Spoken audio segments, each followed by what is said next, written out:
Hello guys, good morning, magandang buhay. Si Ate Jo po dito sa umaga na naman. Panibagong araw, panibagong pag-asa at panibagong pakikipagsapalaran na naman ng ating mga mami, mga daddy, tayong mga magulang.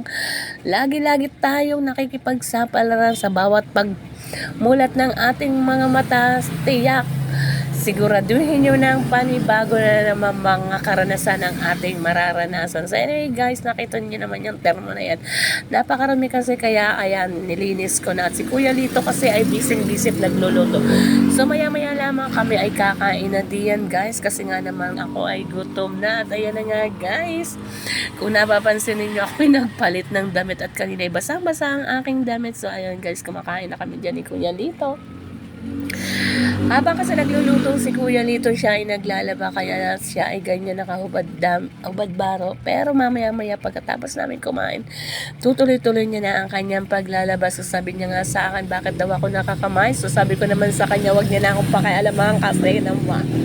Sarap na sarap ako sa pagkain na niluto niya, kasi nagulay siya ng puso ng saging na may gata. So ano pa nga baga guys ang mangyayari? Ayan, sarap buhay na naman sa pagkain si Ate Jo. At ayan nga, kasama ko na naman si Kuya Lito.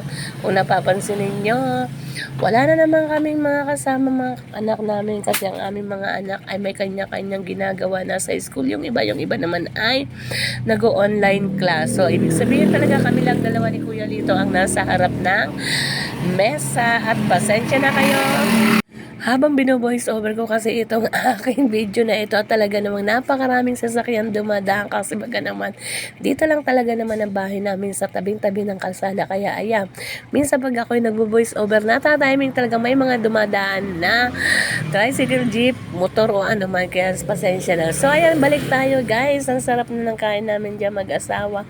At ano pa nga ba, syempre mamaya-maya nga sabi ng aking anak ay kakain na rin siya, at gising na nga yung aming panganay ay kakain na rin. So sabi ko, sige, at siya na maghimpil ng aming pinagkainan. At ayan na nga guys, makikisali na sa pagkain ng aming panganay, si Julia. Kadalasan talaga ang inyong nakikita lamang ay ang aking anak na panganay na yan, kasi ang kanya mga kapatid ayaw talagang sumali sa aking video. Minsan pag napapasali sa video ay talaga naman napipilitan pa yung mga yun. Tingnan nyo naman ang subo ng Ate Jo, Diyos ko puro di. So ayun nga guys, napakita ko pa rin sa inyo ang aming ulam, pero matatapos na kami diyan, at ang aming anak na ang susunod na kakain diyan. Siya na muna sa mesa.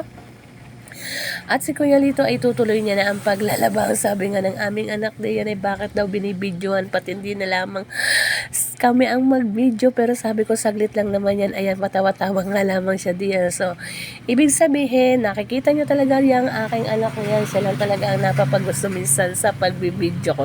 So anyway guys, that's it for today's video. Kung nagustuhan nyo ang video na to, please don't forget to like, comment, and share. See you on my next vlog. Bye! Lagi po natin tatandaan, lahat ng problema may solusyon. Kaya lagi lang naka-smile kapag tayo ay gumising sa umaga. At ayan na nga. Bye guys!